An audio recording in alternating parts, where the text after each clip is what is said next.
নমস্কার, আমি প্রিয়াঙ্কা। আমার চ্যানেলে আরেকটি নতুন ভিডিওতে তোমরা সবাইকে স্বাগত। আমার আজকের রেসিপি ঢেঁকি শাক দিয়ে শুটকি মাছ। এর জন্য আমি ঢেঁকি শাক নিয়ে নিয়েছি। ঢেঁকি শাকগুলো ভালো করে ধুয়ে পরিষ্কার করে নিয়েছি। তোমরা এই শাকটাকে কে কী নামে জানো কমেন্টে বলবে আমাকে।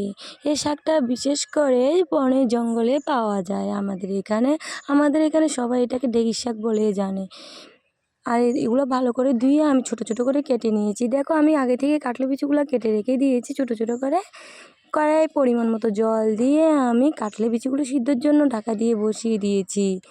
তারপর কিছুক্ষণ পরে আমি ঢাকাটা তুলে নেড়ে চেড়ে দিয়েছি। কাটলা বিচিগুলো কিছুটা সিদ্ধ হয়ে গেছে। তারপরে আমি ঢেঁকি শাকগুলো দিয়ে তারপরে আবারও ঢাকা দিয়ে দিয়েছি। তারপর ঢাকাটা তুলে এগুলোকে আমি নেড়ে দিচ্ছি। হালকা সিদ্ধ হয়ে গেছে ঢেঁকি শাক, আমি নামিয়ে নেব একটা ছাঁকনির সাহায্যে। নামিয়ে নিলাম আমি এগুলো সব। দেখো, এখানে আমি শুটকি, কাঁচা লঙ্কা ছেঁড়া, পেঁয়াজ, রসুন নিয়ে নিয়েছি। কড়াই বসিয়ে দিয়েছি চুলাতে। কড়াইয়ে আমি সরিষার তেল দিয়ে দুটো শুকনো লঙ্কা দিয়ে দিয়েছি।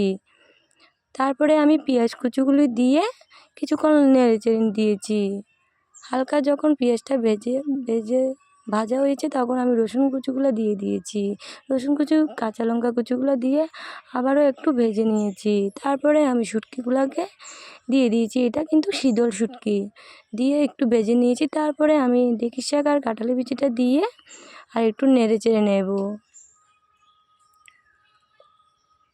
তারপরে দিয়ে দিয়েছি হলুদ, কাঁচা লঙ্কার গুঁড়া, এটা কিন্তু ধনিয়ার গুঁড়া না ফ্রেন্ড, কাঁচা লঙ্কার গুঁড়া, লবণ, পরিমাণ মতো লবণ দিয়ে আমি আবারও নেড়ে চেড়ে দিচ্ছি। নেড়ে চেড়ে দিয়ে আমি ঢাকা দিয়ে দেব কিছুক্ষণের জন্য। ফ্রেন্ড, আমার পুরো রান্নাটা হতে বেশি সময় নেয়নি, 20 মিনিট সময় লেগেছিল রান্নাটা আমার কমপ্লিট হতে। তারপরে আমি ঢাকা দিয়ে দিয়েছি। ঢাকা তুলে আমি কাঁঠালি বিচি আর কিছু ঢেঁকি শাক ভেঙে দিয়েছি। দেখো, ভেঙে আমি একটু নরম করে দিয়েছি। আমার রেসিপিটা যদি তোমাদের কাছে ভালো লেগে থাকে ফ্রেন্ড, ছোট্ট একটা লাইক করে বন্ধুদের সঙ্গে শেয়ার করে দেবে। আর আমার চ্যানেলটাকে সাবস্ক্রাইব করে দেবে। ফেসবুক বন্ধু যারা আছো তারা ফলো করে দেবে ফ্রেন্ড। তোমরা আমার পাশে থাকবে সবাই। আমার ছোট চ্যানেলে তোমরা আমার পাশে থাকলে আমি অনেকটা খুশি হব। তোমরা সবাই আমাকে সাহায্য করবে।